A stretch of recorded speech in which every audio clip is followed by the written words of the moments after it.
ici, comme vous le voyez, nous avons deux foyers, un foyer 1 et un foyer 2. Nous parlerons en premier uniquement du foyer 1. Ce foyer est constitué de 3 personnes. J'ai décidé d'y inclure un père, une mère et un enfant. Mais il pourrait s'agir de 3 collègues de travail ou d'un étudiant de 24 ans avec ses parents ou de ce que vous voulez. Donc ici, dans mon exemple, le père doit continuer de travailler. Il est livreur, il est soignant, bref, il est n'importe quel métier nécessitant de sortir chez lui pour exercer son métier. Donc il sort de chez lui et comme vous le savez, je vais rien apprendre à personne, dehors on a le coronavirus. Extrêmement contagieux, qui en vérité n'est pas dehors, qui en vérité est dans les gens, mais qui, pour cette vidéo, sera dehors. Donc ce sera pas étonnant pour vous, le père va être infecté, le père va ramener le virus chez lui, dans son foyer, dans son cercle social. Son enfant et sa compagne vont donc être infectés à leur tour. Bon, jusque-là, c'est facile à comprendre.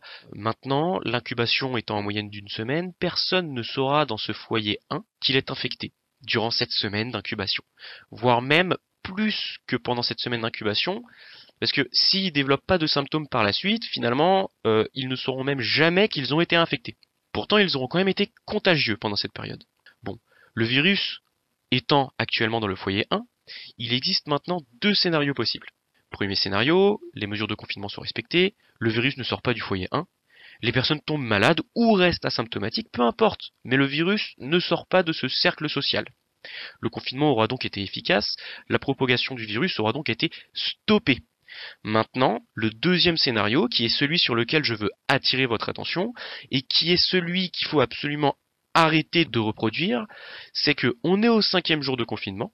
Il y a une personne dans le foyer qui en a marre, par exemple en bleu, leur enfant, qui peut aussi être l'étudiant qui en a marre, la personne âgée qui en a marre, bref, cette personne-là en a marre, et donc appelle son collègue de travail qui se situe dans le foyer 2, à 2 minutes de chez lui, à un pâté de maison, et donc voilà, il s'appelle, on n'est pas malade, si tu viens tu croiseras personne, mais au mieux mets un masque, et puis franchement si tu cours dans 30 secondes t'es là.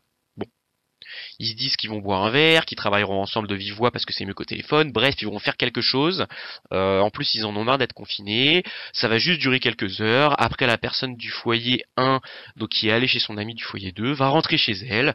Pareil, elle va rentrer chez elle, elle habite à 2 minutes à pied, en 30 secondes, elle court, elle est chez elle, elle croise personne.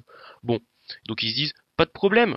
On fait super gaffe, on est bien, c'est vachement safe, on contamine personne, on est vachement responsable. Sauf que, ici, la personne du foyer 1 qui est infectée sans le savoir, comme beaucoup de Français d'ailleurs, elle va transmettre le virus à son ami du foyer 2, peu importe qu'elle croise des gens sur le trajet en venant ou pas, peu importe, elle l'a déjà le virus. Elle peut prendre toutes les précautions nécessaires, elle peut être même dans le même immeuble, ça change rien, elle a le virus, cette personne va voir son ami dans le foyer 2, la personne du foyer 2 chope le virus. Du coup, qu'est-ce qui va se passer ? Cette personne du foyer 2 va transmettre le virus à son père, à sa mère, à sa sœur. Pour peu que sa mère soit par exemple soignante ou un autre métier nécessitant de sortir et travailler, elle va infecter de multiples personnes qui infecteront eux-mêmes de la même manière leur foyer, etc. avec un effet boule de neige. Le père, qui peut travailler à la maison, qui respecte les règles de confinement, qui se dit que du coup ça va aller, il pensait pas que son fils allait être irresponsable en voyant quelqu'un qui se situe dans un autre foyer, dans un autre cercle social, et il va se faire infecter par son fils. Il peut présenter aucun symptôme, il peut aussi présenter quelques symptômes sans gravité, il peut aussi présenter des symptômes graves, comme on en voit de plus en plus, et finir à l'hôpital, en réanimation, avec éventuellement des soins, mais c'est pas sûr étant donné que les services de réa sont pleins à craquer, et qu'il va probablement bientôt falloir choisir les personnes qui vont être soignées ou qui vont pas être soignées. Bref, la personne du foyer 1, qui pensait qu'il n'avait juste à traverser la rue, que un pâté de maison c'est rien, qui va croiser personne en chemin, qu'en courant ça met 30 secondes, et au final, il aura quand même infecté tout le cercle social du foyer 2. Et il aura peut-être même envoyé son père, sa mère ou sa sœur en réanimation. Ouais, c'est bien. Et voilà, vraiment ce mode de transmission, coronavirus. C'est tellement facile que franchement on se dit, c'est vrai, on respecte scrupuleusement les règles d'hygiène, mais on s'en remet à Dieu. Franchement, on n'a pas d'autre choix que de le faire.